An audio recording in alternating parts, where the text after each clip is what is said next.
All right, so welcome again to our Project Sidewalk Mapathon training. Tonight, we're excited to have you here. My name is Maggie Sherwinski from the Active Transportation Alliance. We're a nonprofit. We advocate for walking, biking, and transit in the Chicagoland region. And with me here today is Kiana from UIC. And I'll be really turning this training over to Kiana shortly, who will guide you through this Mapathon training today. But before we get into that, I'm going to just provide some context to kind of the goals for today and just a brief overview. But if you wouldn't all mind, just so we all know who's here today, could you introduce yourself in the chat? So put your name, your community, and if you have a favorite street for walking, biking, or taking transit, include that too, just so other people know, like if they're visiting your community, what's an area that they might want to be visiting. So again, put your name and community, favorite street in the chat, so we know who's here tonight. Um, let's see, great. See some chatting happening already. So I'll go back to that in a moment, but I'll move on to a few more slides. So keep adding your info to the chat. We just want to make sure we hear from everyone. Um, so just to give you a brief overview before we get started and before I turn it over to Kiana. What is Project Sidewalk? So it is a free online tool that uses crowdsourcing to collect data on sidewalk and bikeway accessibility. So that's just a screenshot of what you'll be seeing today. It uses Google Maps, so you can actually see your streets, your sidewalks, the intersections, your bikeways, and it's an online tool, and you're going to be using it to map, you know, sidewalk conditions, bikeway conditions virtually. So you're virtually traveling through your community and you're completing missions. And on those missions, that's where you label different issues, different either problems, features in your area that you're mapping. So that could be curb ramps, it could be missing curb ramps, missing sidewalks, it could be obstacles, it could be surface problems. And Kiana's going to go over all of that, but that's just kind of a general overview of what this tool is. And our goals for today, we want to make sure that you walk away just understanding how you can use Project Sidewalk to virtually map your sidewalk and bikeway conditions. We want to give you some hands-on practice today. So there are some tutorials and that you'll be going through, so you can just kind of get a feel for how it works. And we're here to answer questions. And feel free to, during this training, you can speak up, ask questions. We might maybe, if you're comfortable, you can share your screen, because sometimes that's a good way to kind of work through any problems or issues that people are running into. And then we'll talk a bit about just how you can involve others in your community. This really is a great tool to get other people engaged in accessibility and thinking about how can we make sure that our transportation environment works for everyone. So just some ways that this tool can directly help your community. So having this data, it can be used by local governments so that they know where the issues are. Oftentimes, they don't know where there are missing sidewalks or sidewalk surface issues or missing curb ramps or just an intersection issue. They don't have that data to know where they need to prioritize repairs. So that data can be useful to local governments. And two, it can be useful to community members. So because you can use that data to create maps, to create visualizations, and then you can advocate for more funding for active transportation and to make those repairs. And we'll, in a follow-up training, we'll kind of talk more about mapping and visualization and provide support as we can. And then also, this tool, as I mentioned, is really great for community engagement and education. It can get people that aren't necessarily thinking about sidewalks and bikeways and intersections and how it relates to safety and um, how it really impacts everyone who's who are trying to get from point A to point B. And Miss Lucas, I see you have your hand raised. Yes, ma'am. I'm concerned about when the study is complete and you make a final document. Mhm. Will we be able to get that final document and use it to our advantage when we want to get some community services? Yeah, like so the data that you're collecting, it's all public online. And Hmm? Kiana will kind of walk through what that looks like, but the we'll be hosting monthly check-ins throughout this winter and spring so that we can kind of talk through like different ways to visualize the data that you're collecting, and make sure you have that data that you can use to, bring to your alder or, whatever elected official that is appropriate for your community, if that makes sense. So we're not creating a report out of this, but we want to help, it's collecting data and then we want to help you use that data so that you can share it, and advocate for improvements. So once we do the mapping and everything is all consolidated, what's the timeline that we would get it or the timeline for us to do the work? This is up to you, and the more people you have involved, the faster you'll be able to map your sidewalks and bikeways in your community area. Mhm. But we're like kind of our timeline is until May, June of this year. But of course, like if you need more time, you can keep using the tool. It's not going anywhere. Like it's available for you to use and for you to access and see that data at any time. Um, if that makes sense. So the timeline is really up to you and what works best for you. And then I'll chime in really quickly about accessing the data. As far as the timeline for taking the data down, it's fairly quick. You just kind of download it onto your computer and you're able to take that information that the system gives you and upload it onto an Excel sheet or a Google sheet. Use GIS systems to visually map onto a different map. So maybe you can put it in comparison to like bus stops or different things like that. So that process is fairly quick. It's just kind of up to the community how you guys decide to visualize that data. And we can help with that visualization because we have access to GIS, which is a mapping tool. And um, so we're here like this winter and spring to support with that mapping help. Can I ask a quick question? Yeah. So, since this is a crowd sourcing platform, so what is there like to vouch that the data that we are presenting is valid? Because my understanding is that people can just put in these, virtual, maps what they think it should be there. And probably majority of the time that will be correct, given your training.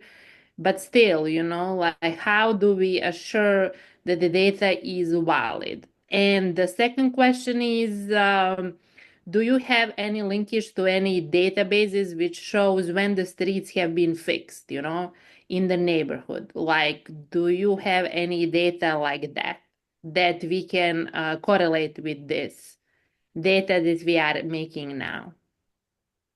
Yeah, so Maggie will go over that second question a little bit in a few slides.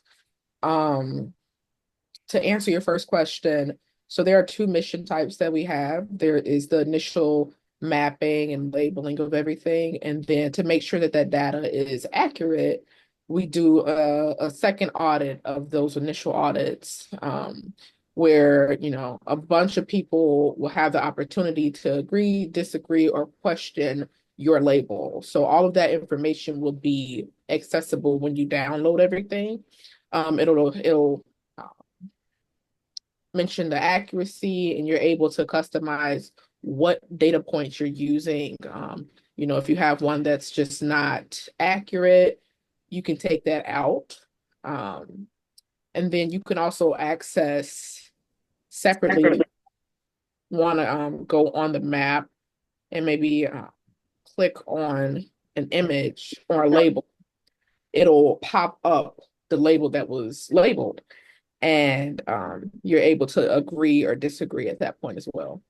And what is the timeline for that period of the second pass on the data? Like when we can, in general, expect that we can get like a valid data out of this process? Yeah, so that data is immediately after you've labeled accessible for people to start auditing, and it'll just kind of pop up in everyone's missions. So you'll have maybe 4 or 5 eyes on it by the time you guys are ready to look at it. Okay, so that means that the validity will be determined by the number of people who go through the streets or where I went with the labeling, right? Yeah, so people agreeing, disagreeing, and you can, look at those case by case basis if you need to. Okay, and there is any parameter like to measure how many people validated my input? Like I'm planning like to label like parts of the park, which is, I don't think that many people here from the call, given from where they are people, I don't think they would necessarily go there. But so yeah, like then I would just need to wait for, I mean, how many labelers after me would validate the data? I'm just not.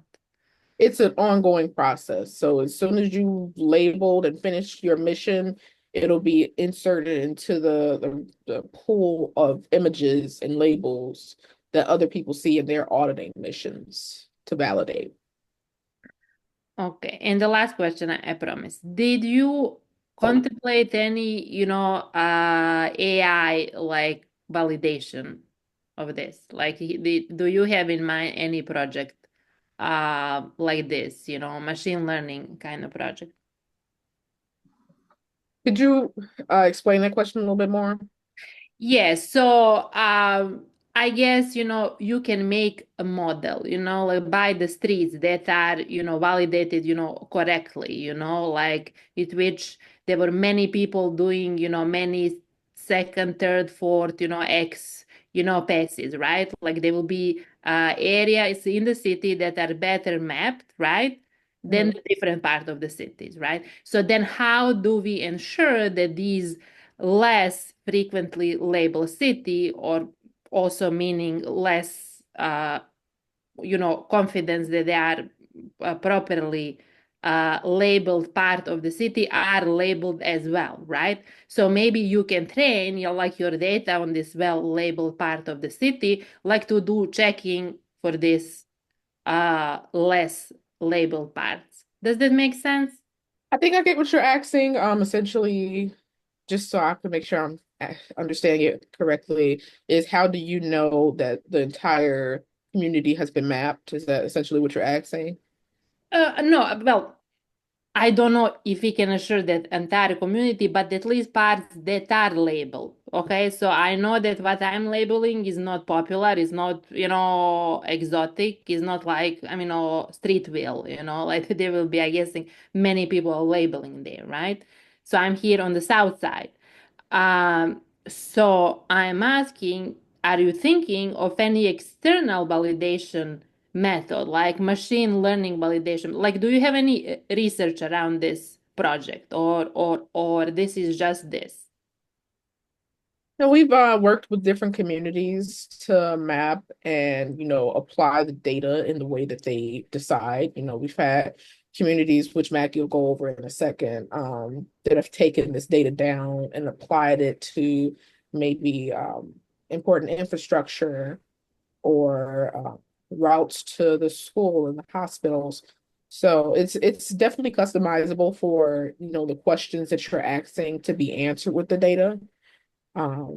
As for ensuring that those less populated areas are being mapped, there is on the map a scale, I guess you can say it's AI, that checks to make sure that each segment of the map for that community has been mapped and someone's seen it on their screen. Um, and it'll tell you how much of the community hasn't been mapped, and it will pop you into the community to start and finish mapping. So we have communities that are completely finished, and then there are some that, need some extra support. So it's just kind Yes. of an ongoing process.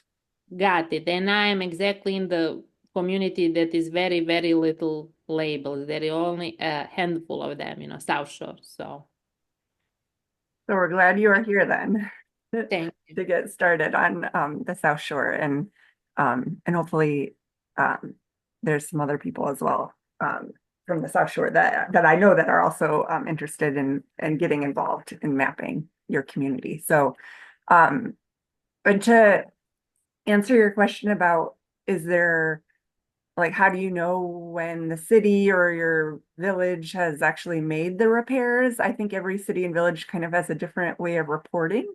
Chicago does have a Complete Streets website where they are starting to track project improvements. So I can try to dig up a link to that. It's possible your alders also have information on that. But I can get at least the Chicago Department of Transportation link to send in a follow-up email. And just to move on here, and if you haven't already in the chat, please add your name and your community where you're from, just so we know who's here, if you haven't already.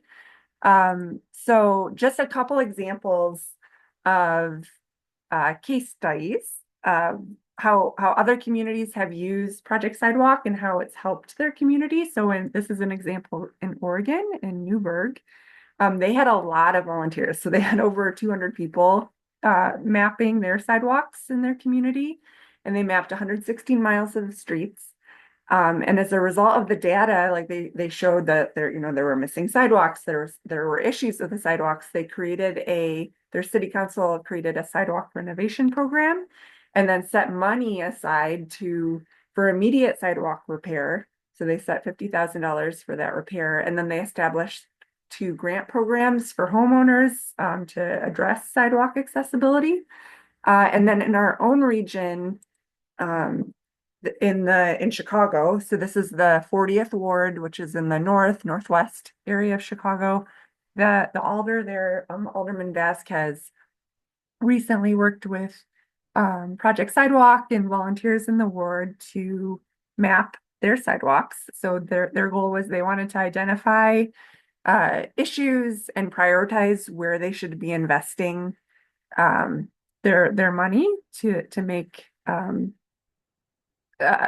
accessibility improvements. And volunteers marked over 7,000 features using Project Sidewalk, and they're using that data to prioritize where they're spending menu money. Because in Chicago, there is every ward gets 1.5 million in menu money to spend on transportation improvements. So Project Sidewalk can be a really great tool to help direct alders to where the needs are.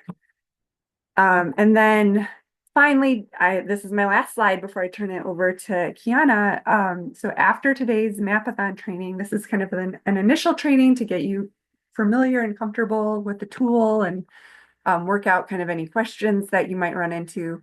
But next week, Tuesday, so January 21st, also from 6 to 8, we're going to have follow-up training where we'll answer more of your questions because we know they come up, and we'll kind of go more into that. We'll talk more about that validation training or how validation works, that the question that Anna was asking.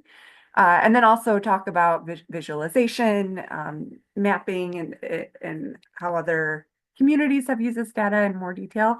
And then in addition to that, for anyone that's interested, we'll have monthly calls this winter and spring to just, again, be here as a resource to help you use this data, to help you think through how do you want to present it and use it as a tool for advocacy to make improvements. So with that, I'm going to stop sharing my screen. And Miss Lucas, do you have another question? Yes. I wanted to know, is the tool smart enough or sophisticated enough to open a 311 service request from some of the data that we put in? Kiana, Do you know what I know? mean? Yeah, I think probably not at this point, but Kiana, you might have more to share. Um, to my knowledge, no. I can definitely pass that along to our project manager, Yohai, who may join us today. Um, but the tool is primarily for mapping and generating the data. And then you're able to remove that data and apply it as needed. But there, to my knowledge, is no specific link to put in a request for anything. Oh, But that means it's a we're gonna, clever idea. yeah, we're gonna be working harder to remember to someone maybe call in the service Mhm. requests and track some of the issues that we may find. Right. Okay. But how would that be directed to a specific municipality?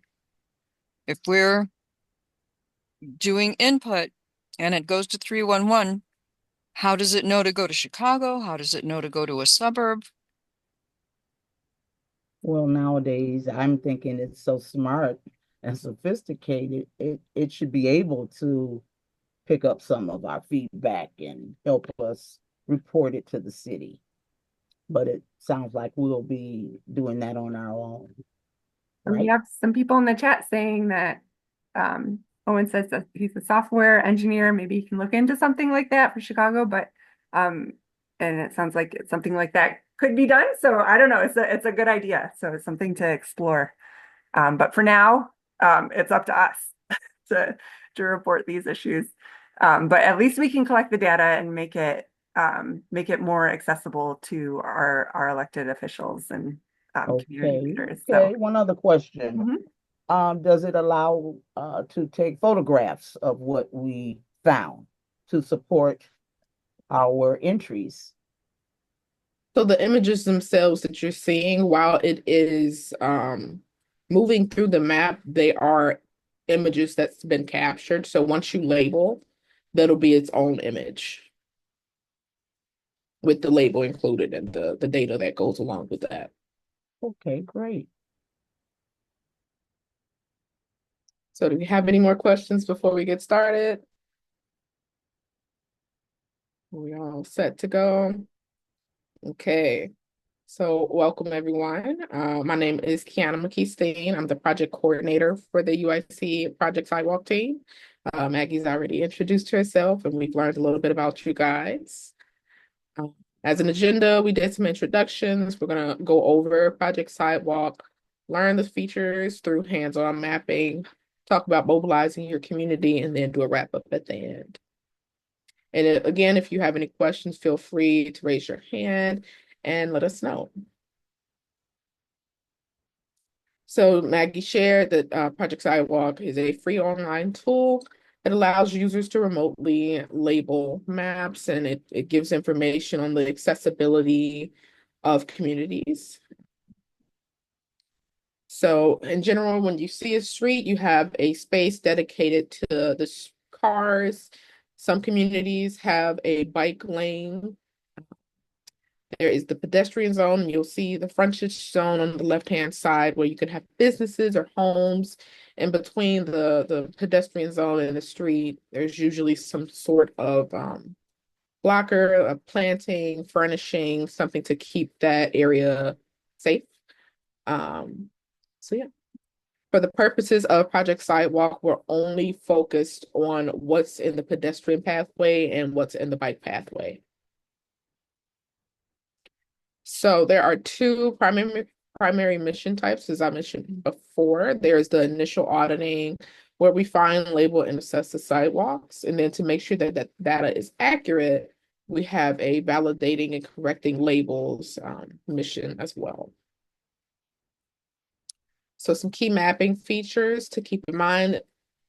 This is the screen that you'll see when you're on Project Sidewalk. At the top, you'll see label types. So it'll have all the different types of labels and tags that you can use. In the main area, you see the Google Street View, and on the left-hand side of that, there are different things like zooming in, zooming out, turning off the sound, jumping to a different area. If you get stuck somewhere and kind of don't know how to move off of that specific image, it'll move you out of that spot, and then you can also get feedback. On the right-hand top side, you see your overall stats for every mission that you've done. You'll see the distance that you've done, the amount of labels, and your accuracy. The middle portion has your mission stats. So that's for that specific mission. It'll tell you how far along you've gone, the community you're in, all the different labels that you've done, and the status of that mission. And then in the bottom right-hand corner, you see your mission map. So that has a little light on there to orient you in the direction that you should be going, and it helps you move along your mission. So can anyone take themselves off of mute and let me know what kind of feature it is that we're seeing here? ADA It's an ramp? ADA Sorry. transition. Oh, that's ADA, one of my yes. big pet peeves. I slip on those all the time. Mm. And So, I'm not disabled. Oh my goodness. so that would be to replace it. Maybe its life cycle has already finished. Nice point. Thank you, everyone. So yes, this is a curb ramp and it features a tactile warning. So in the case when you're mapping, you would select curb ramp and you would place it in the middle of that feature. And what you'll see is this little pop-up come up, and at that top part is the rate of severity. We always want to know the severity, 1 being passable, 5 being not passable. So when you think passable, someone with, an assistive device can utilize that sidewalk or that curb ramp with no issue. And then 5, it's not accessible for them.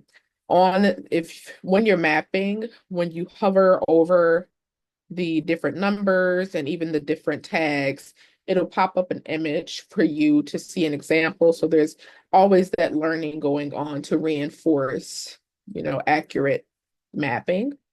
In the middle, we have a comment section that's completely optional. If there's just anything additional that you want someone to know about this label, you can utilize that area. And then the bottom portion is tags. So when you rate the severity, especially if it's not passable and there's something wrong with it, you use those tags to let everyone know what the problem is. And that tag adds on to the data points information when you bring the information down. So in the case of curb ramps, and each label type has their own unique tags. But for curb ramps, you'll see narrow, points into traffic, steep, not level with the street, missing a tactile warning, pooled water, not enough landing space, and a surface problem. In the cases where there's construction or something that's just temporarily there, you can also use that check mark to let users know that this is not a permanent issue. So there are 8 label types: curb ramps, missing curb ramps, obstacles and path, surface problem, no sidewalk, crosswalk, pedestrian signal, and other or bike lane in this case. We'll review all of these individually as the session goes along. But just so everyone can get familiar with the site, we're going to hop onto the training mission. So I'm going to pop in the chat the website URL.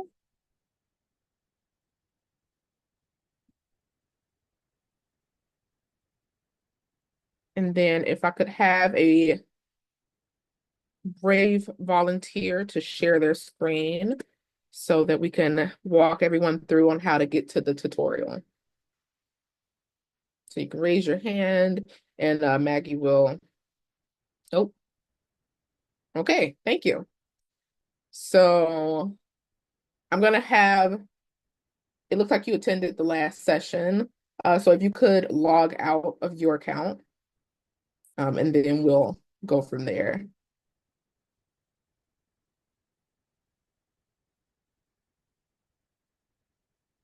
Looks good. Thank you. So everyone, once you get to the site, you'll be on the main page. Go ahead and press explore. and it'll take you to this screen. Once you've made it to this screen, we'll go to Let's Get Started, and it'll walk you through a tutorial.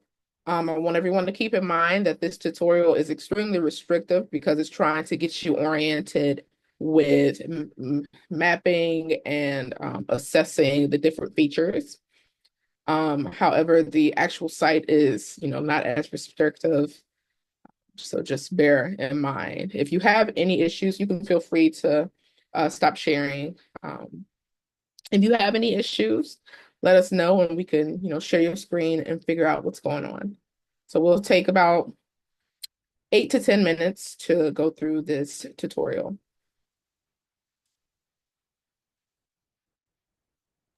So we're all doing this on our own? Yes.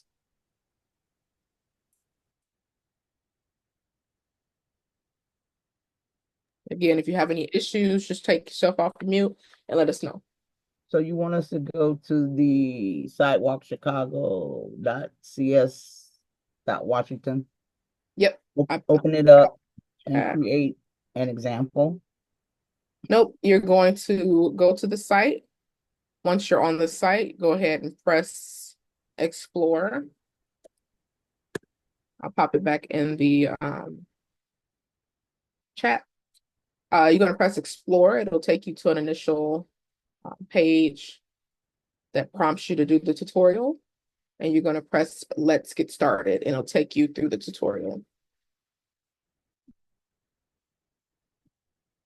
This is a computer-based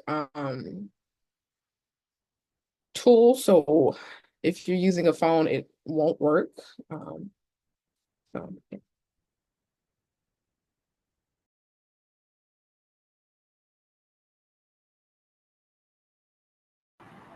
I do have a question. Even after so save, also later on, I wanted to go back um, and like maybe take a little bit more notes from the tutorial. Will I be able to go back and do so? Great question. Yes. So on the site, the developers wanted to make this as friendly and usable for people. So there's the option on there to review how to label. If you see on the top where you pressed Explore to the right two, it says how to label. It'll go over all of that information and the information that we go over today. Okay. There's always the opportunity to relearn, refresh. And if you want to Okay, thank involve you. other people, and like you're recruiting other team members, this is a good thing. Like show them go to the explore button and have them do the tutorial to learn. And yeah, as Kiana said, you can keep doing it as many times as you need. And we'll follow up after this training with everyone here today. We'll send you an email with a lot of links and kind of some steps on what you do and how you actually get into your own community to start mapping, and some resources. So you'll have all of these links and information in your inbox soon. Okay, so if this doesn't work on cell phones, then I'm just gonna get off of here, and Tuesday I'll be on my computer. But Yeah, that all works. right.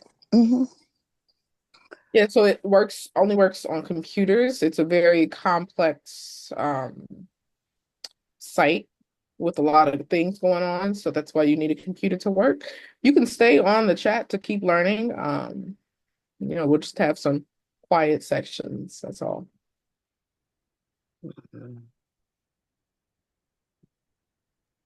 Can I share a screen for a minute? Yeah.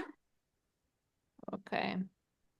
Okay, so I would like to label this whole street here. Mm-hmm. So what do I do like to actually start labeling? Yeah, so in this case, we'll go over this specific thing with everyone at the end. But when you see a click here, start mission.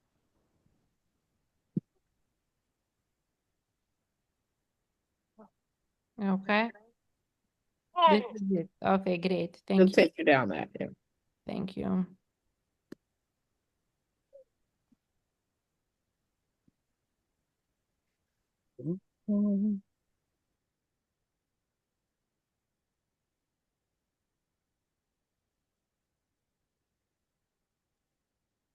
Is anyone running into any issues? Because feel free to, while everyone's kind of exploring and doing this tutorial, feel free to let us know. Either you can speak up or you can add something to the chat.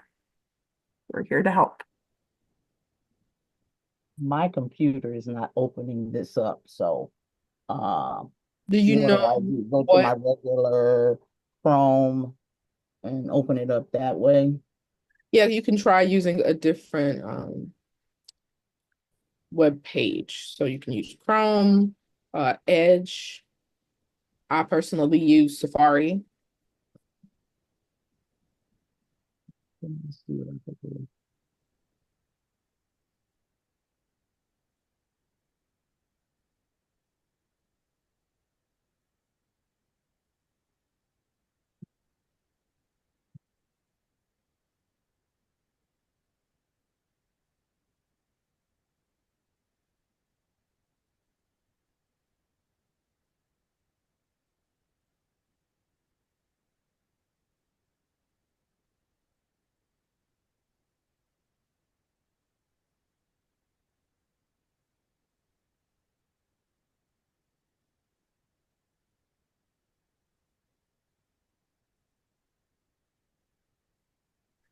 Let me check that out, Suzanne. Let me check out what's going on.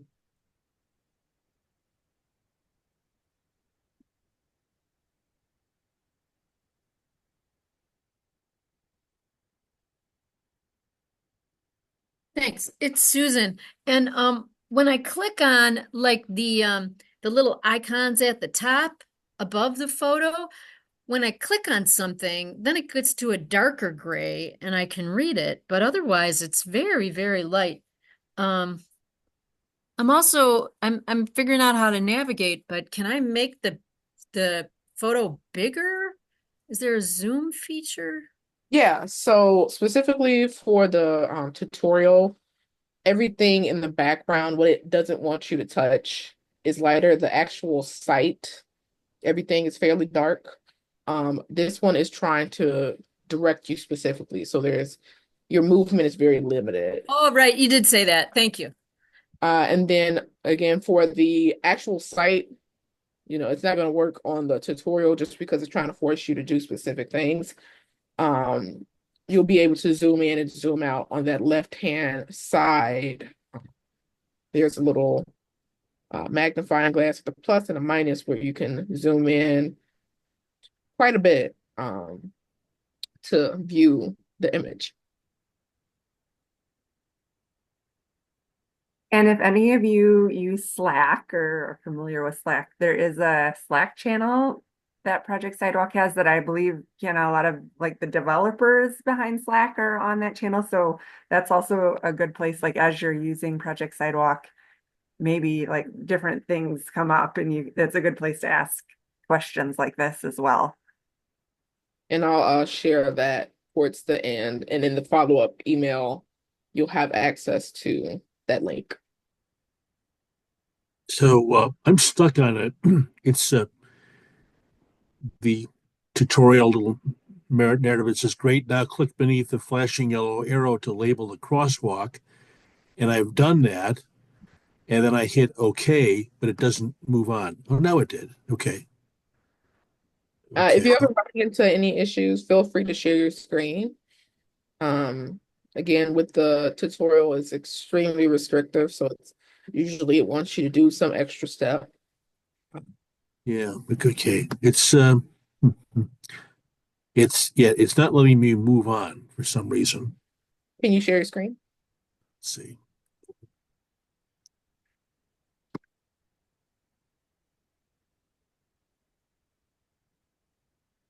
Sorry, I'm having a little difficulty. I might need to make you a co-host. Let me try that to see if, okay, I just made you a co-host. So, um,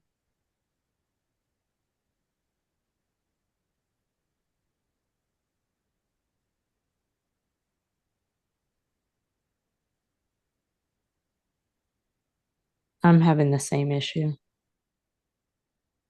Can one of you share your screen and maybe we can work through the problem together? Maybe, someone else might be having a similar issue.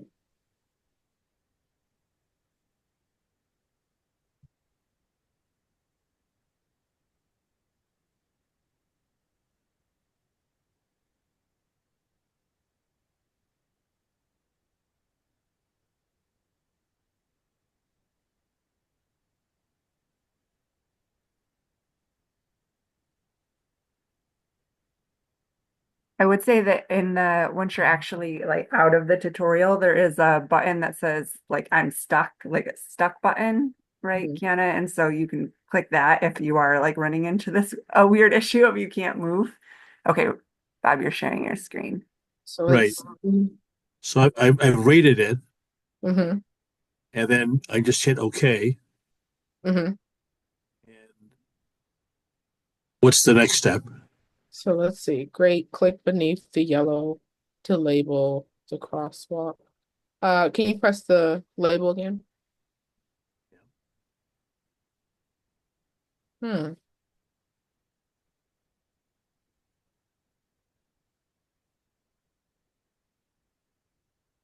Do I need to rate these other categories? No, this looks passable. Press the X for me. The what? The X on the pop-up next to the Oh, not, I see. and then hover over the label. Don't click it yet. Press X again on that little label.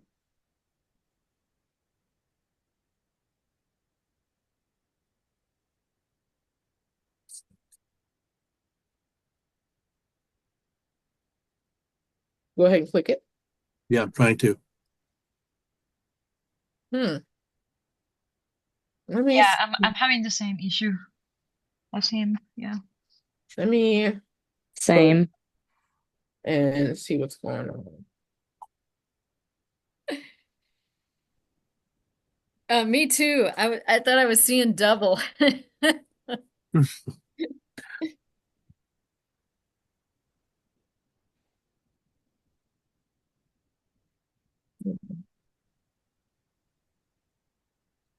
I'm not sure why it's doing that. Can you try refreshing your screen?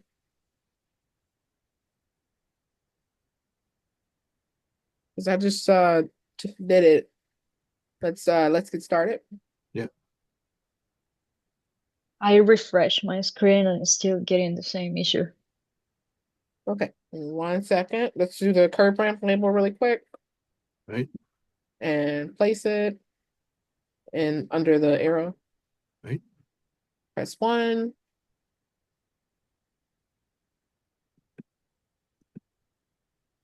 And then get your crosswalk label at the Oh. top. Okay, crosswalk label. The one that's flashing at the top. Oh, there we go. Okay. And then label right under where it's flashing. Right. And then press 1.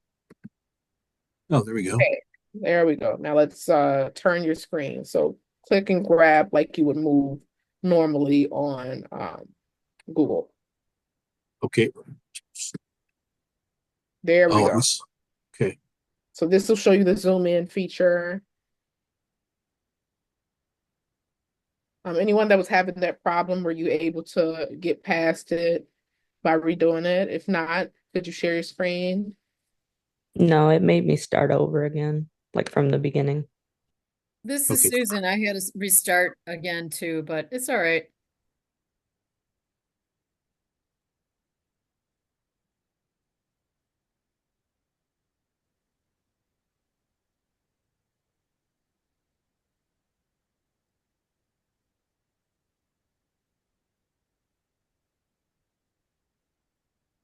So once you're finished with that, we'll move on with our presentation.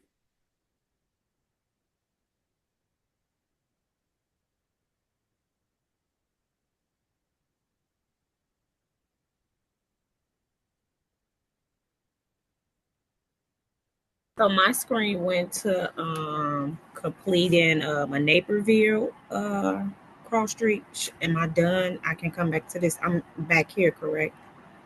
Yep. So once you finish that Okay. mission, and it prompts you to start actually mapping, we can go ahead and come back to the zone. Okay, perfect.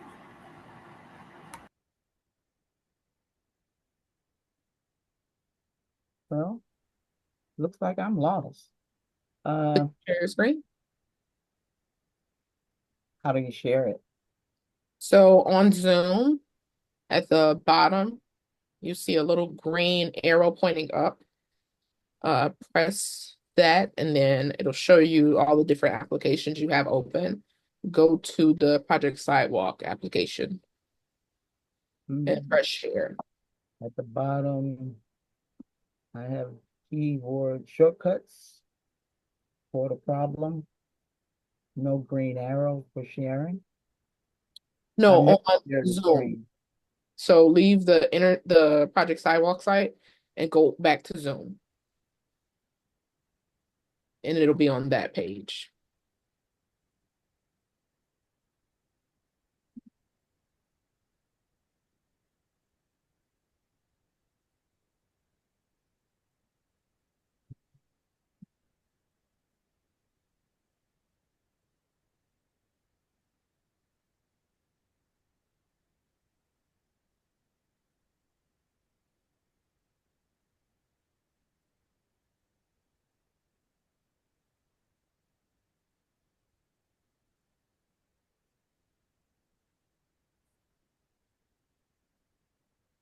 So we'll do some more practicing as we go along. For the purposes of time, we'll all come back to Zoom and continue with the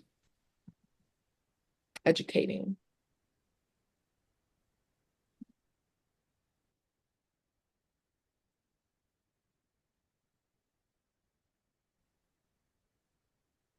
So as you guys have gotten to see, all of the different label types. So we'll go over each one specifically and some of the issues that you may see as you go along. So there are curb ramps. A curb ramp is a short ramp that cuts through or builds up to a curb. Curb ramps are often found on both ends of crosswalks or when a sidewalk continues on the other side of a street, even without a crosswalk. The yellow tiles that you see on this slide are tactile warnings. These tiles have raised bumps that warn people, especially those with visual impairments, that they are approaching a roadway. Some common mistakes we'll see as people map is they may try to label the driveways of homes. These are not intended for pedestrian use, and we want to stay on the sidewalks to make sure that we're getting data for just the sidewalk. So we want to avoid labeling those. And then, Alan, did you have a question? You can. Yeah. Sorry to interrupt. Just a question, or kind of two questions. Are we supposed to label curb ramps even if they're not, even if they look perfect? Okay. So And I'll then go over at the end how to look at each type, but continue. and then the second question I had, I so I actually toyed around with Project Sidewalk a couple weeks ago, Mhm. and I got dinged on my accuracy because I labeled a privately owned sidewalk going down to the street. It wasn't the driveway, but it was like, one of those sidewalks that comes straight out of the house and I'll like review goes that. straight. I don't care about the penalty. I was just curious if we are supposed to mark, if we're not supposed to mark those for the same reason that we don't mark driveways, or if we should treat those like sidewalks and label them with if they're missing a ramp. Yep. So I'll go, I think the next two slides Okay. goes over that. But Okay. great question. Thank you. No problem. So we'll continue as soon as I find my mouse. There we go. Missing curb ramp. So sidewalk intersections should have curb ramps, ideally two, one curb ramp per corner. If a corner has a sidewalk but does not have a curb ramp, a missing curb ramp label is needed. So some common mistakes we'll see is, as mentioned by Alan, residential walkways, we want to avoid labeling as their private use. We want to stay on the public pedestrian usable infrastructure.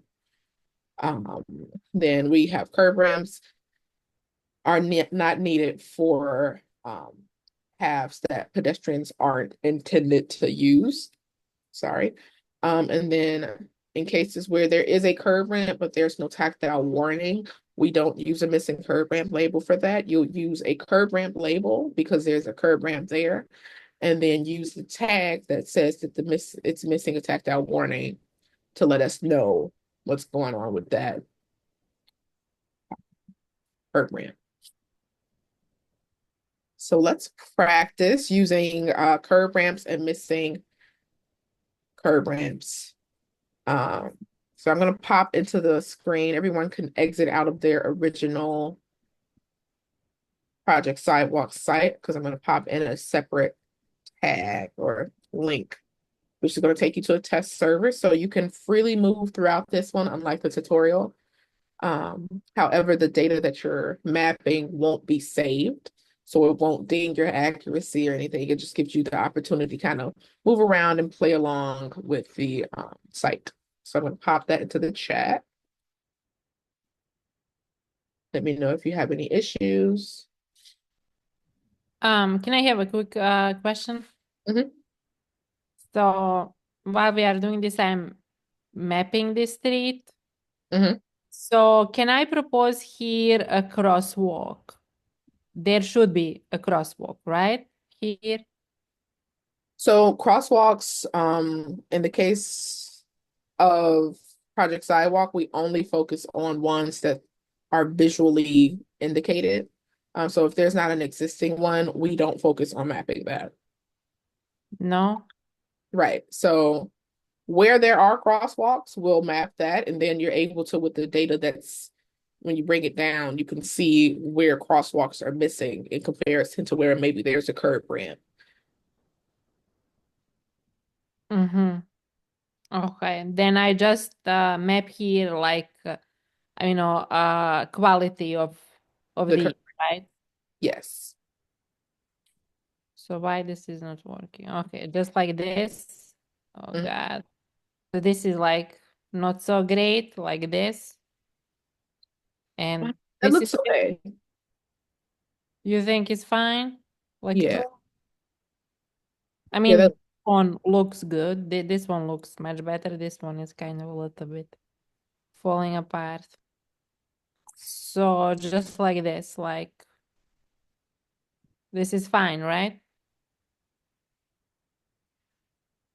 yes. It looks like you're missing maybe the severity or something. You have a little pop up there. Yeah, it looks like you didn't press your severity label. So at the top part. One. And yep, that's all good. That's And all. yes. All right. So okay. Okay, So thank no problem. Can one of the individuals who's having an error with redirecting share your screen? Will do.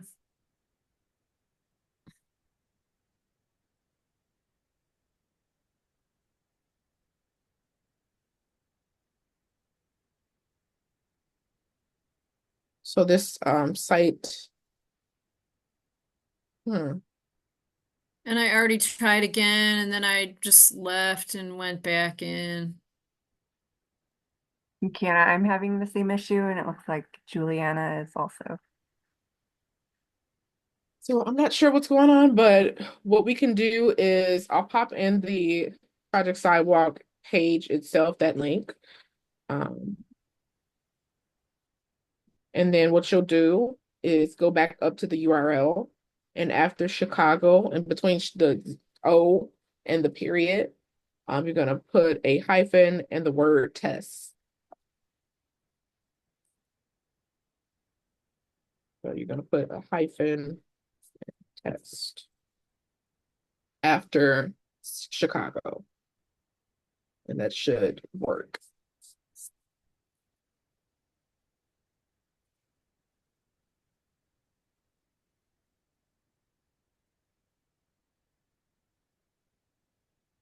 Let me know if you guys are still having any issues.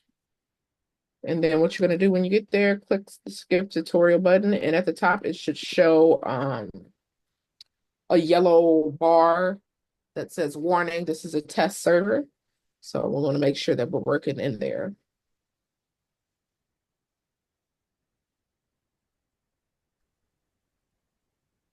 Did you try the method that I just inserted with just Yeah. regular Yeah, I typing? did just add it by typing. And it gave me that same error about redirecting too many times. I will try deleting my cookies now. What platform are you using? Chrome. And I was on the main Chicago Sidewalk site previously. I'm sorry, I mean Project Sidewalk site previously. Do you have access to Safari or Edge? Yep, Can you try it there and let me know sure if it's thing. working? Oh, you know what I did that worked is I tried it in an incognito browser window, which won't allow cookies to load anyway. So if that might work for others as well. Okay, thank you for that. Or So private browsing or whatever they call it in different platforms. if everyone could go to a private browser, if it's not working for you, could you go to a private browser and attempt again? It's still not working for me, even with the private. What platform are you using? I'm using Chrome. I also am using Edge. It's not working for either of them. So I'll share my screen just for because I see Susan popped in a portion of what private browser is. I'm gonna share my screen.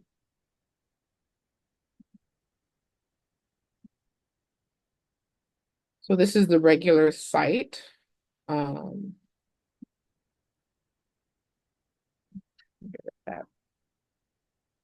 so you can take the URL, copy it, and move into a private screen. So if you're using not Windows, Apple specifically, you go to File at the top and press New or Private. Okay, I'm not sure why I did that. Is it stopped sharing? Zoom. Try this again.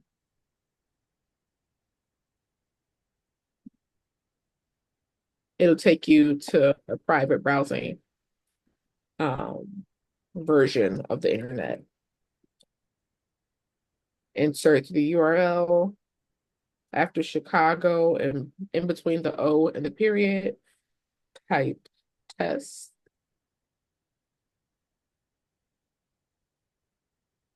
And it should take you to this site. It'll say at the top, you are on a test server.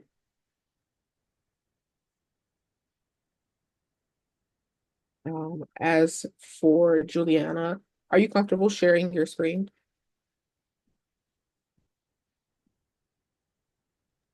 Yes.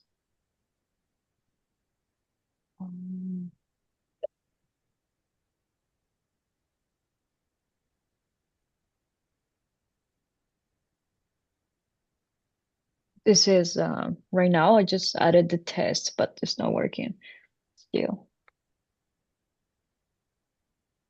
Looks like it's still loading. Sidewalk test. Let me see.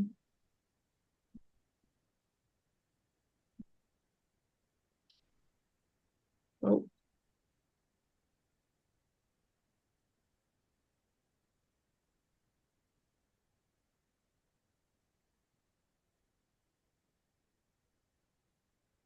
Try deleting your cookies. Try copy and pasting. Yeah. Oh, Okay, there we this go. one work out. Okay, perfect. Go. Okay, so start exploring and try to find just a couple of curb ramps and missing curb ramps. So I'll give you guys about 2 more minutes with that, and then we'll move on with more labels. And we'll be continuing our work within the test server, so make sure you stay within that server. Anyone else having issues uh getting into the test site? Susan, could you share your screen?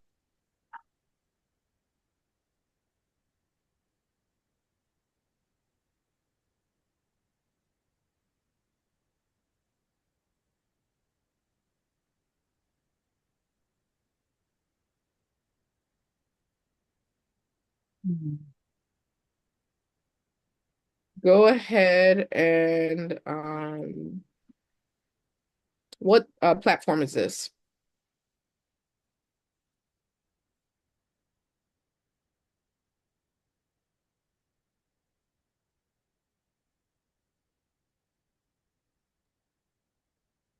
Then I think you're muted if you're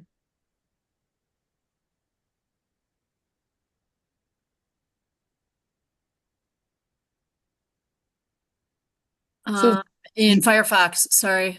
I had too many windows open. try using Edge or Chrome within the private browser. I'm also wondering, you might be getting, oh, it might be due to if you have any like add-ons or plugins in your browser somehow blocking the cookies. That could be possibly the issue, which I think you can see those if you click on the puzzle piece in the kind of near the top right. That might be triggering it somehow. Just a thought. Thank you. And Kiana, if like people are like continuing to have issues, like is it possible just to use the regular Project Sidewalk site without going into the test environment just so they can keep exploring? Yeah, I would say you can keep exploring. And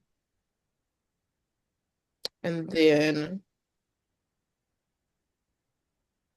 trying to figure out, it may affect your accuracy. I will say you could put in the optional spot that it's a test. You're just running a test, just so people know when they're auditing your tags. So I'm going to continue on with our presentation.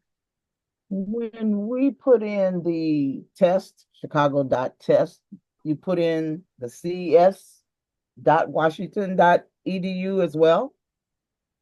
Yeah, so you shouldn't delete anything. You're just adding on to the original URL. So after the zero, not the zero, the O, in between the O and the period that goes period Chicago CIS, you would just type in -test.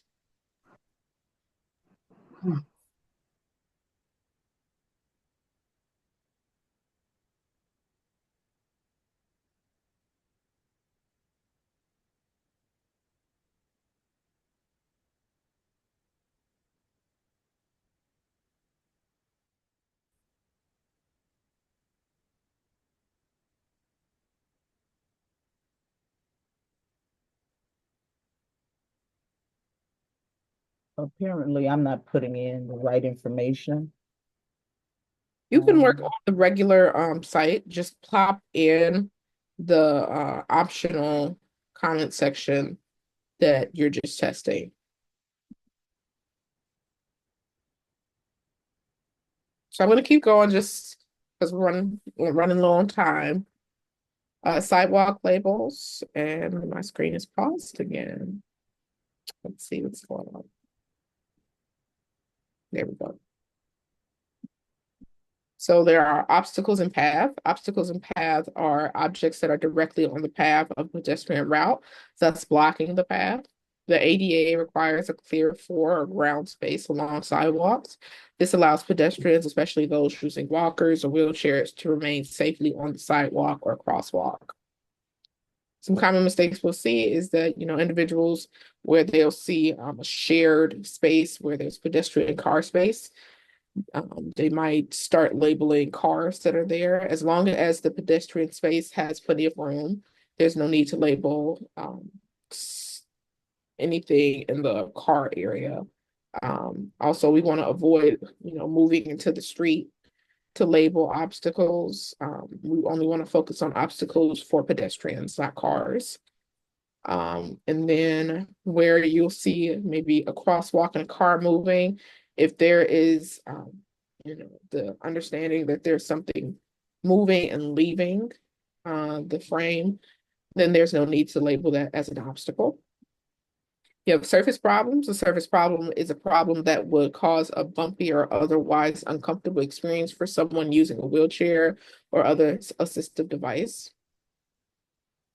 Some common mistakes we'll see with surface problems is in the case where, communities decide to use tiles or different cobblestone, maybe something that's naturally bumpy.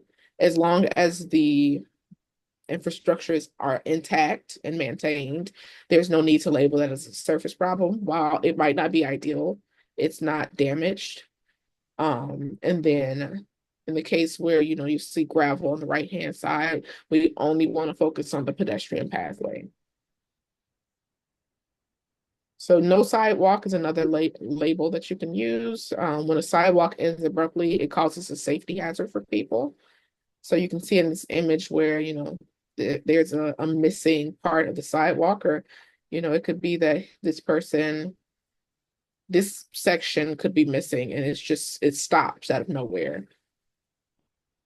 So some common mistakes we'll see is people may try to label a median that separates two directions of traffic. We want to avoid labeling that, as that is not intended for pedestrian use. And then we want to make sure while we're labeling to utilize moving around on the map to get a good view of an image. So in this case, there is a sidewalk there. It may look narrow due to this frame, but there is a sidewalk there. So we don't want to label that as no sidewalk. So we're going to skip practicing for right now, and I see a hand raised. So let me stop sharing for a second. So I had a question about the labeling like surface damage to the sidewalk. I read on their tutorial while we were practicing earlier that like you shouldn't label something as an obstacle if somebody could still get by there. So that I have the same question about surface damage. So can I share this? Because I'm on the test site right now. Like for example, this right here, it looks like there is indeed some damage there, but also like the sidewalk kind of goes along here. This part of the sidewalk goes to the bus shelter. I wasn't sure, should that be labeled as surface damage?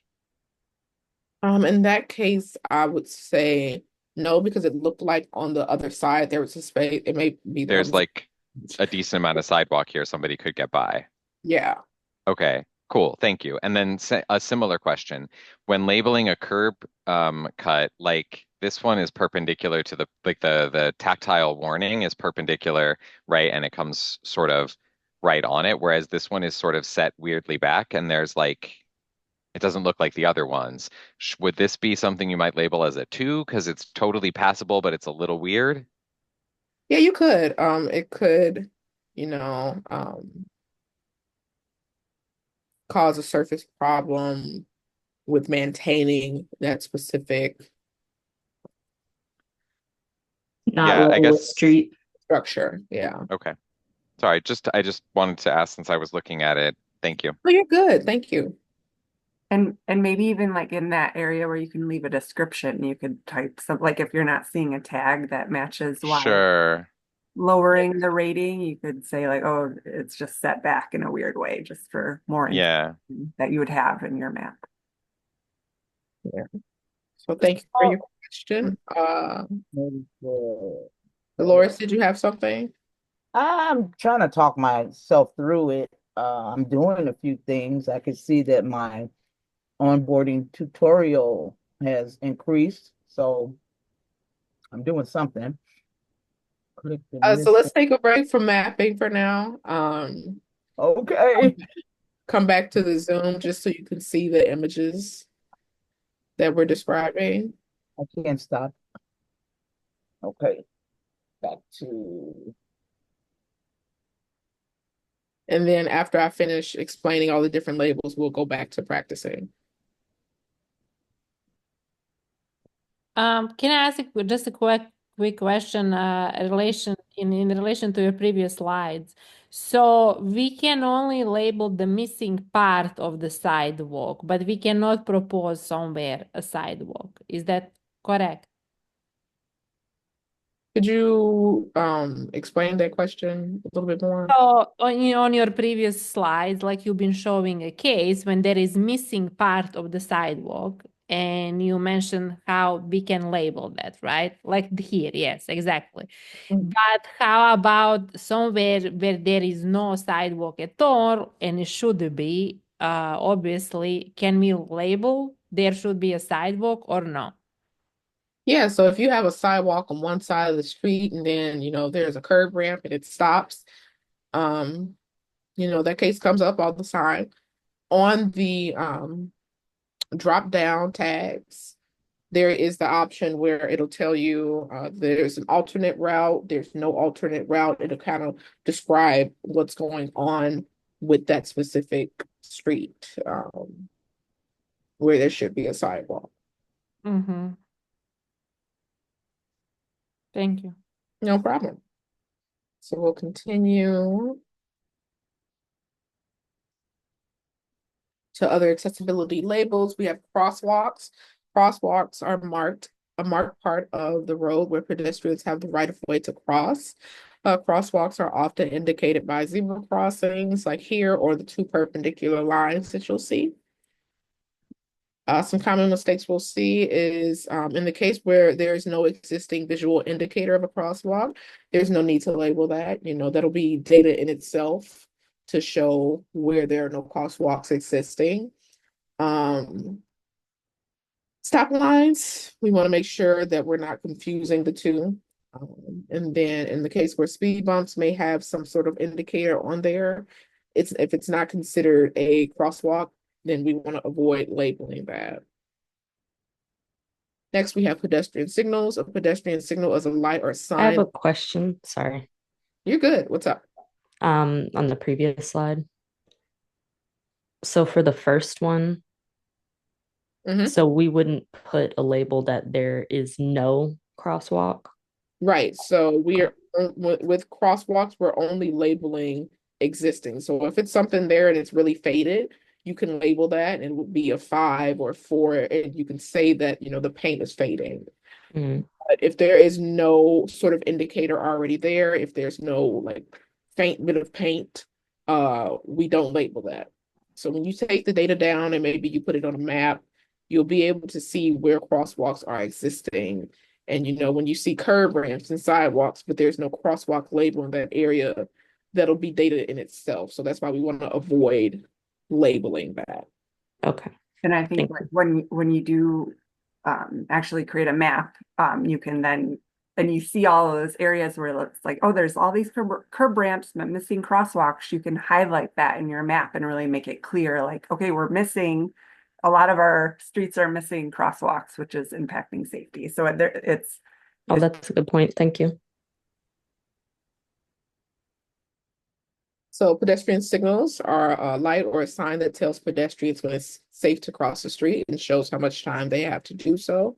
Some pedestrian signals are activated by push buttons at the waist level. Some communities have them at the foot level for individuals that can't utilize that waist level height. Some common mistakes we'll see is labeling of a pedestrian sign for cars or car users. We want to make sure that we're only focused on pedestrian signals that indicate to the pedestrian that they have the right of way. Cases where there may be a pole but no indicator, we want to avoid that.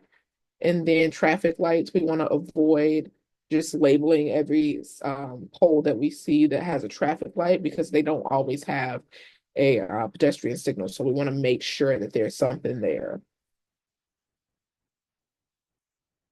So with the collaboration of ATA, we've added the cycle lane labels. So there's an other option, and there are a couple different options under there for tags. So you have protection or no protection from the sidewalk. This top image shows a protected bicycle lane. There is some sort of barrier protecting the cyclist from car users. And then the bottom left-hand image shows where there's no sort of protection. You know, that gap really isn't going to do much in preventing a car from entering that space.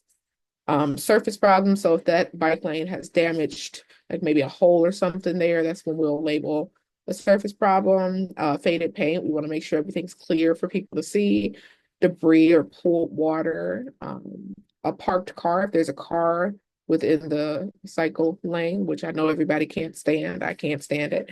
We'll use that tag option. And then the cycle box is that bottom right image where there's a large space for cyclists to gather and wait at the light.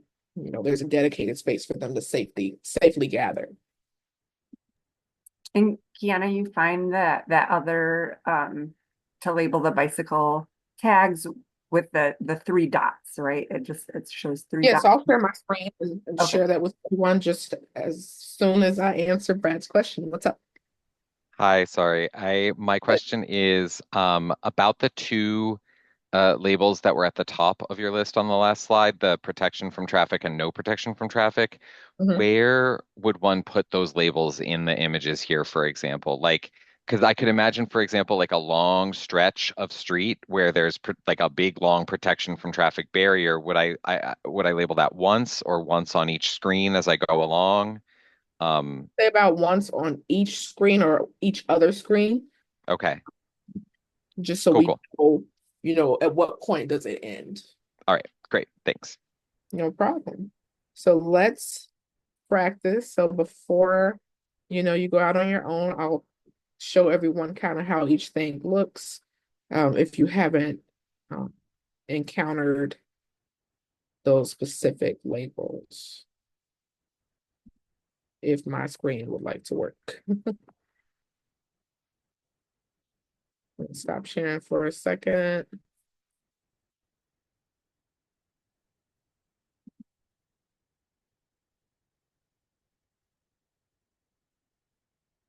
Okay.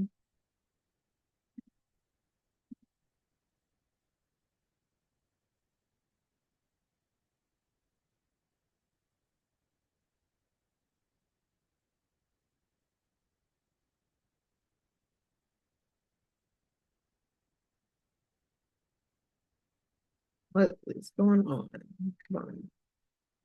Let's see.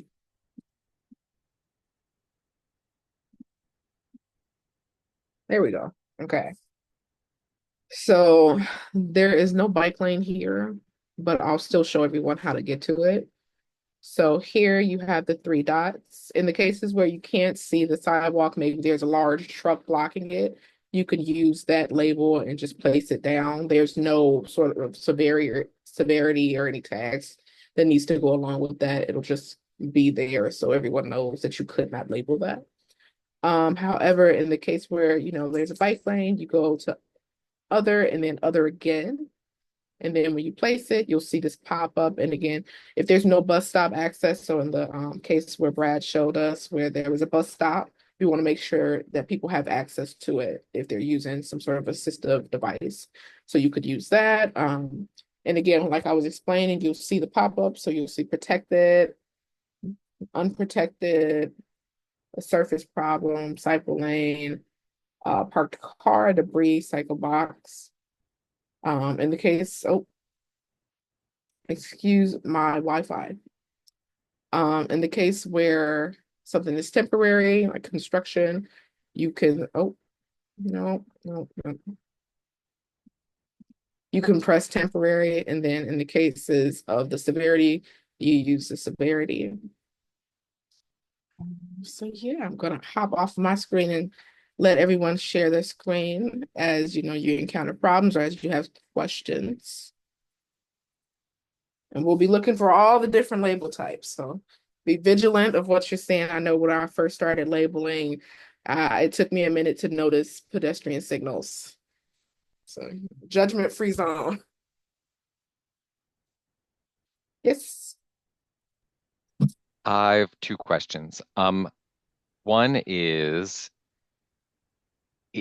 the like as you move along in Google Street View, you often see the same area from just a slightly different vantage point. Mhm. And I was initially like, oh, well, now I have to relabel everything. But that seems excessive. And I noticed in the little mini map, then I've got like multiple labels for each of those curb cuts. So am I correct in understanding that like I need to label this thing once for each real life existence of the curb ramp, for instance, not once on every Google Maps screen? Yeah, so as you're moving along, especially a good thing to look at is the year.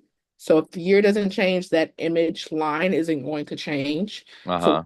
labeled it once, you don't have to label it again. Okay. As And then long as it's labeled on the mini map.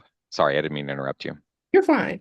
Yes. So with Google Streets, as the street is updated and as the developers are able to, it'll be updated on the site. So you'll see some cases where you have an image from 2022 and then you have something from 2024 right next to each other. In that Okay. case, then you would be able to, relabel something if you I know see. change. But if it's all, July 2022 and it's all one long existing path, then you only need to label it once. And in that case, we want to privilege the most recent one, right? Because I did actually see one where they had not installed the tactile um, warnings Mhm. on one of the images, but then it was there in the other image. So if as you moved back and forth, it changed. So I would want to just label the current one and just ignore the old one. Yeah, so in the case where you have an updated frame right next Yeah. to it, you can see it, you can go ahead and delete that old one. Okay, thanks. Second question. What do we do with alleys? This is maybe a Great Chicago point. question. So you can see the view that I'm looking at here. This is an entrance to an alley. The sidewalk goes across it. It obviously doesn't have, it sort of has ramps. I mean, it's a little janky right there. Yeah. So with alleys, we don't label that with crosswalks. So if there's an existing curb ramp there, even if it's on one side, you want to use that curb ramp label and give the information with that label. If there is one curb ramp there, then there should be on the other side. So you would have to put on the other side that it's missing a curb ramp if it is, or if it's a curb ramp there that has, terrible quality. You mentioned that. Yeah, This is for the walking path of the alley itself. You would use a surface problem if the street itself is damaged because that would cause an issue. Um, right. So like here, this doesn't seem like a curb ramp because it's sort of all in the grade of the curb. It's not like it has to go down. So would yeah, so I then just label the surface issue here and then move on because these are not curb ramps and shouldn't be? yes. Yes. So Okay. the cases where in alleys or driveways where you're entering maybe a what are those things? Those little strip mall. Oh As long yeah. as the thing is flat and continuous for the sidewalk, then if there's maybe a surface problem, you would label that. But if there's no Okay. curb ramp or anything there, you don't have to Right. worry about So that. these are not we do not need to label missing curb ramp or something here. Right. So the only time a missing curb ramp would be used for an alley is if there is a considerable curb that I see. needs the ramp, or if there's an existing ramp on one side, then that other side Okay. have Okay. something. And then again, this was in the training, but just making double checking here. This counts as like a private walkway and does not Right. need a marking at all, right? This little thing right here. Hmm. Cool. All right. Thank you so much. No problem. Should we be labeling trails like the Prairie Path? If it's biking, then yes, you can go ahead and label the Prairie Path, and as long as you can see it on Google Maps. It's biking and walking. Okay, so you can label both. Yeah.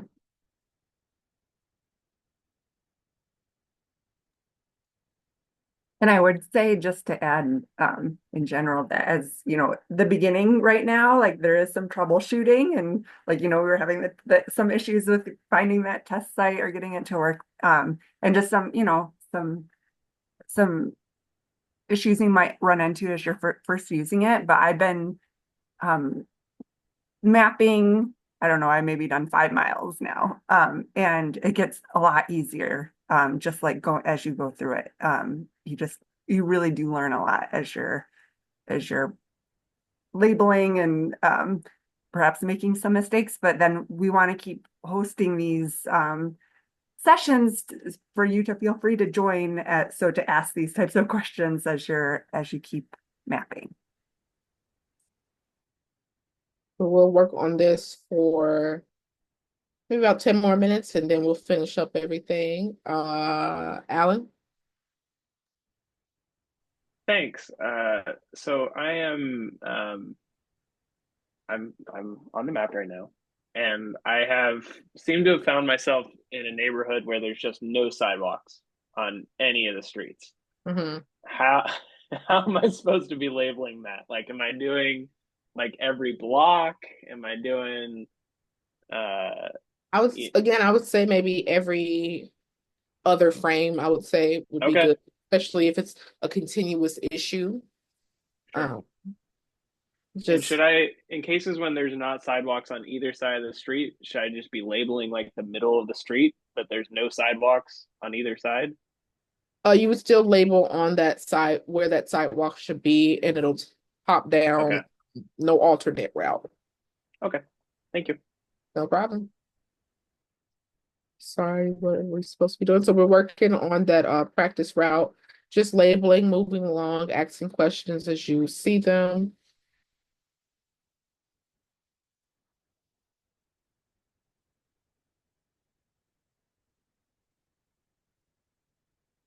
We're going to do this up until about 7:40. So if you have any questions or curiosity, just raise your hand and we'll figure it out. Can I have a quick question? Mm-hmm. Let me share. So I'm here. Mm-hmm. How do we classify this thing around? So this looks like sort of sidewalk, but there is no sidewalk going to that, neither leaving this. So what is this? So that does not, you would label the space where you would expect the sidewalk to be. However, it looks like you've moved off of your mission. What do you mean? No, I am on the street so this is that mission, right? I can go this See way. that flashing, click here to jump back on the bottom Oh, right you side of mean your if I map. move here, this is so somebody, yeah, I mean, actually, I labeled this. Can I label this as a surface problem? No, so that's for the car use. So we want to make sure we're only focused on pedestrian pathway. But can you press the click here to jump back, flashing there. So we want to make sure we're staying on the mission. So you're able to work along there. Uh, I can't get to the bike path labels. This is not where I was. I'm not sure why I jumped back here. This is your mission. How? Okay, I'm confused. Can I go back? Let me go back here. No, my mission was not that at all. I mean, at least not intended one. So here, you see this road? Mm-hmm. I mean, that I want to be my mission. So I can click here, as you explained me before.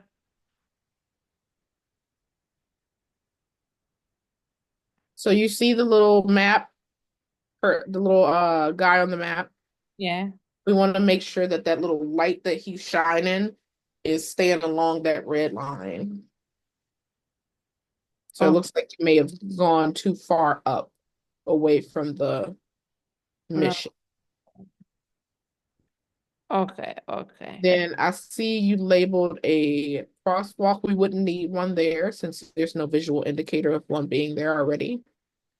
Okay, but then we have this curb here which doesn't lead anywhere, like So in that case, on the opposite side of that curb, you can put a missing curb ramp.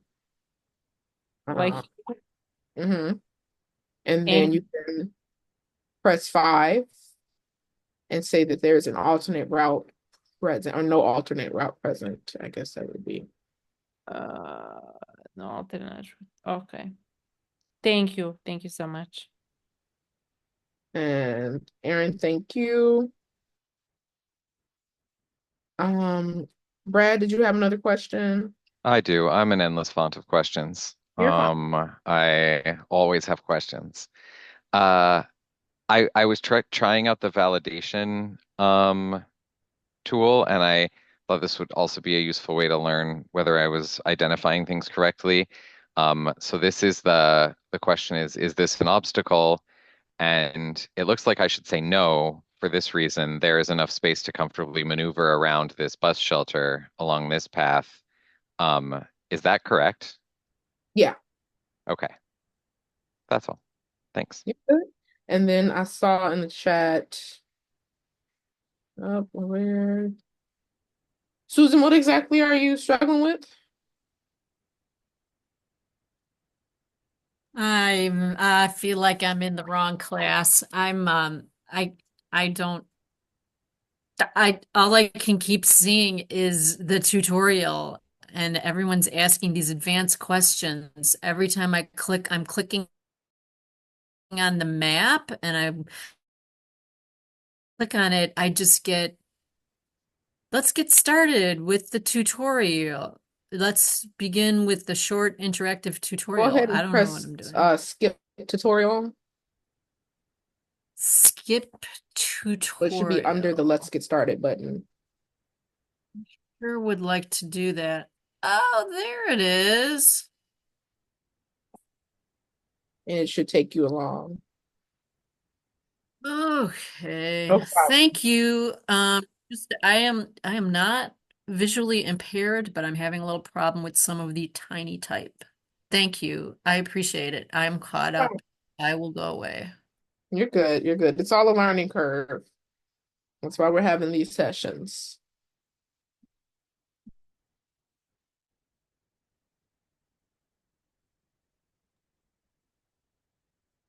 And William concurs. Susan, he said this is a second time in this training and it's getting better. So it's it's yeah, definitely a learning curve. Just got to practice. It's also almost 2 hours, so I'm losing Yeah, totally. And it's a late. whole day of work. But we're almost done. Yeah. So it looks like I would say everyone's fairly comfortable. Just gonna go to those last few slides. And before I do go to those slides, I'll just kind of walk everyone through the different tools on Project Sidewalk. So this is the main page. My page may in some areas look a little different from you guys's because I'm admin. However, everything should be, usable for you guys. So you have the explore missions, the validate missions, you have how to label, which when you press that, it'll take you to another, education session where if you do better with reading and looking at different images, it'll take you through everything for each different label. When we're talking about taking down the data, that's where API is. It gives you different ways to remove the data and different file types to remove it so that you're able to look at that data for the different questions that you may have. Then we have tools, as you've seen a couple people using throughout the session, where you can go to Route Builder. In the case where you see all of those little polls for the Chicago area, we had a little session that we were doing around election time where people were able to map or route their ways from their bus stop to their polling place. So that was something that we did a couple months back. But yeah, if you ever have a specific route that you really want to focus on, you're able to build that by, maybe we're trying to get from the Mount Sinai to Johns Road. So you would just map. You may make a mistake and go the wrong direction. You would just click that again. Oh, if my thing wants to work.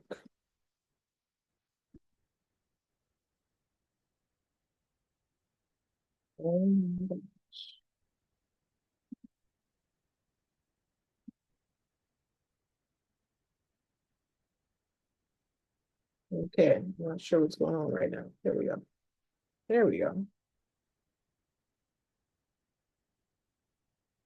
You're able to map your route. And then once you finish, you would press save route, explore this route, and it would drop you on that specific route. It may break it down into a couple missions, but you'll only be focused on that route. Label map. So I know we had a couple questions on how to see the severity and different things in the community. So we'll move over to here. I don't know where this is, Roselle. So Roselle has a ton of different labels. So maybe, we just want to look at places where there are curb ramps. You would get rid of all the other different labels. We want to make sure that we highlight that we want validated so that you're only seeing things that have been validated by individuals.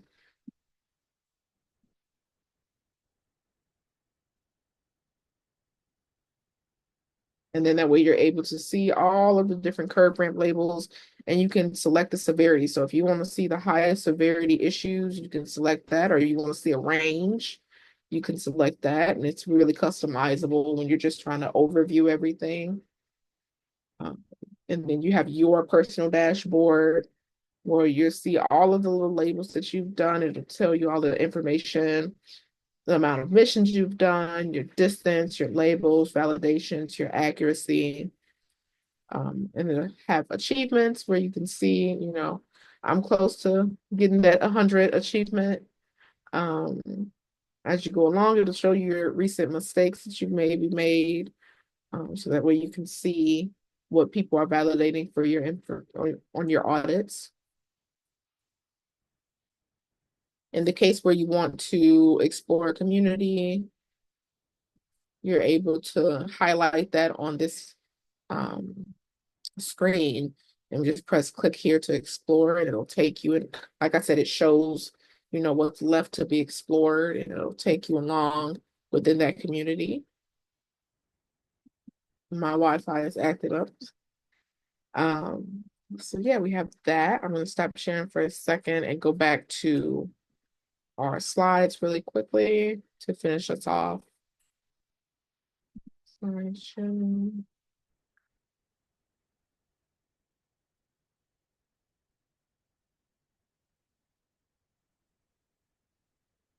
So now that everyone's had a chance to practice and get familiar with the site, we'll go ahead and make your account. So once you're on the actual page, you want to make sure we're going back to that original non-test site. Once you're there, we'll go to sign in. And it'll pop up this little pop-up. And since you're new, if you haven't attended a session before, haven't created an account before, you'll go to sign up. If you've created one, you can sign in. But you'll sign up and it'll take you to this pop-up where you make your username, enter your email address, make a password. If you want community service hours for this, you can choose that and then agree to the terms and sign up, and you'll have your file. So if anyone has any issues with that, let me know. We'll take about 5 or 3 minutes to do that.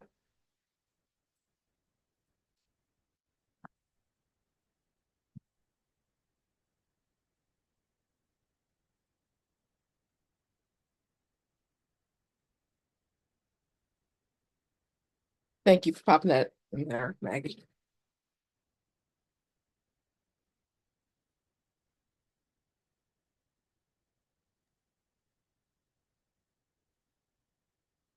And once you create your login, that's when you can actually, get into your community. You start mapping your own streets, and multiple people can be mapping the same community at once. You'll just be starting in different areas, and the tool will figure out where each individual starts.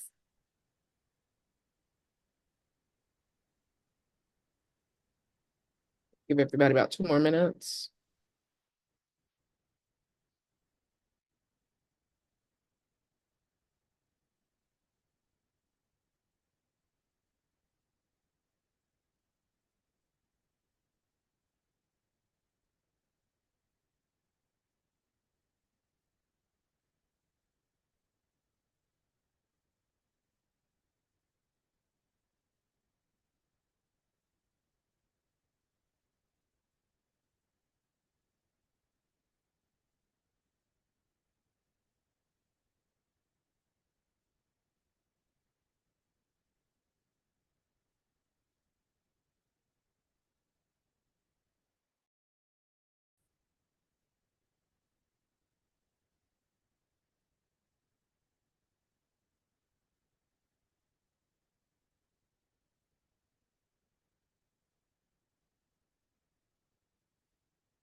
Now that you have your account, if you don't, just let me know.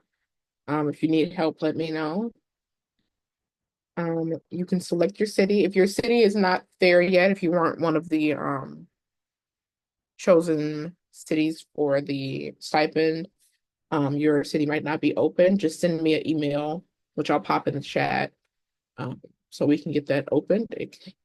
Depending on where it's located, it could take a couple days. So just keep that in mind. But if it is there, you can go to your dashboard, hover over your community, and then click to enter that community. And it'll orient you there for each time you start until you change your location. Since this is a team, a city oriented thing, we also have the option of joining and creating a team. So it would be on that same site on your dashboard.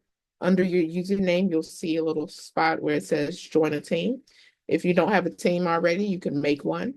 And that way, your community, maybe we had Naperville create a team. So all of their community members can select Naperville, which is a team name on there. And whatever your team name is, you just select that. And there's quite a bit, so you might have to scroll down to find it. It's usually the most recent one at the bottom. So mobilizing your community, you can organize your own mapathon once you feel comfortable to host. Get your community excited for a more accessible city. You can find social media prompts in the share folder that we'll have, which will have a PowerPoint on how to map, essentially what we went over today. So you have a way to reference everything. If you don't want to look at the YouTube video, you can look specifically at the slides.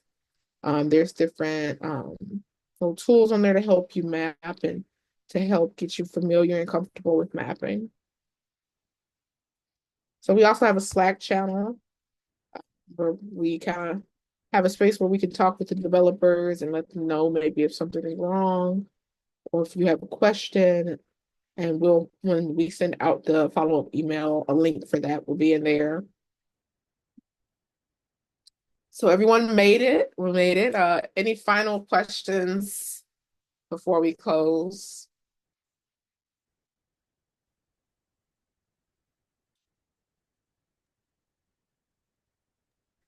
You said there's going to be open houses. One is next Tuesday. So the idea is you would just come and work on whatever area you want to work on, and then we could ask you questions, or we could ask somebody questions as we're going. Is that the idea?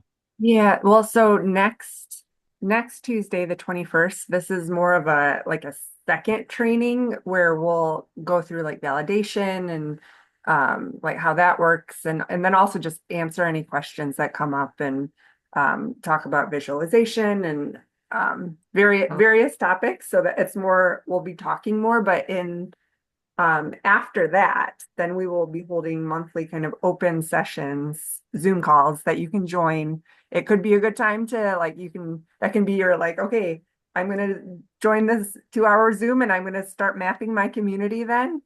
And then we're here to answer any questions. And just, talk through anything that maybe you also came up when you were working on it on your own. So it'll be these open, Zoom sessions that we'll make sure to share out with all of you once we schedule those. And then we also want to, help you use the data you're collecting to actually, like show it to your elected officials so that they're aware of these issues and we can actually see some changes happening. Yeah, it'll be more ideal than, today's session. We run into some issues with the test server depending on the platform we're using. So once we do those follow-up sessions, you'll have your own account, you'll have your own data that's, probably started being validated, or you're able to, ask questions and get clarity and rally everyone together. Any other questions? I'm just really grateful. Thank you so much. And I'm wondering if there will be, I'm kind of a survey nerd. Will there be a survey or do you want feedback? How do you want feedback? You can always just email us. We don't on the site itself, if there's maybe feedback for a specific frame that you're seeing, there's the option to leave feedback there.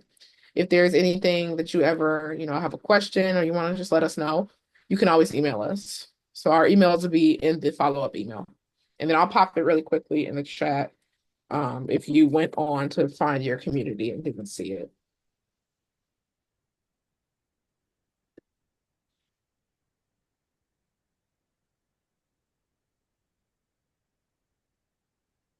I'm not sure if it works that well on iPads. The site, due to how complex it is and how many things are going on, it's more usable on a computer.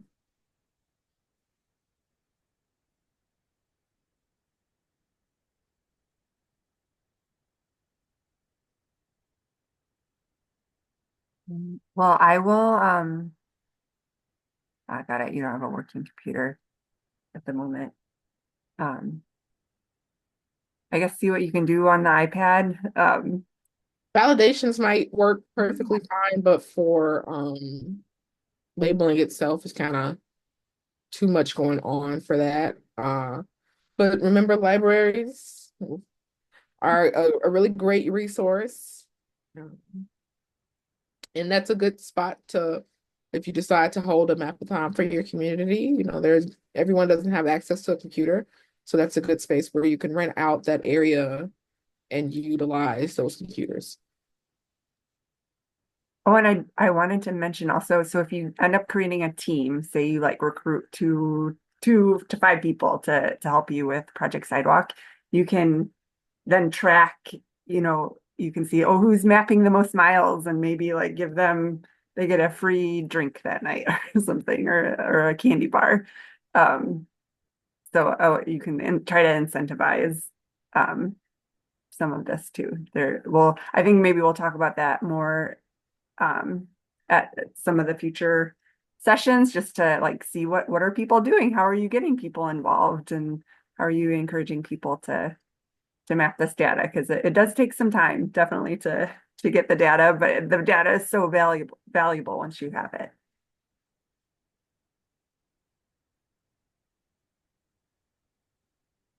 All right. Well, if there are no more questions, it looks like everyone saved 7 6 to 7 minutes off of the time. So everyone have a great night. Thank you for joining us tonight. Well, And again, if you have any questions, any concerns, you can email myself or Maggie. yeah, and I'll Thank you follow very up much. with an Thank email. you. All a lot of links. So stay tuned. So thank you all. Appreciate you. Thank you so much. It's a little more intricate than I thought. Yeah, definitely. I'm gonna need some help. Oh yeah, we're here. We're here to help. It really will get easier as you play around with it. Okay. Thank you. Yeah. Thanks, Miss Lucas. Thanks for bringing your team too. Oh, okay. Thanks, Bobby, Miss Martin, Shaquita. That's part of my team. I'm glad you could make it to help make a difference in the community and help a senior along the way. Yeah, you're helping the whole community. It's a great thing that you're all doing. So thank you. Thank you. Bye. Bye. Okay, I always forget to stop the recording.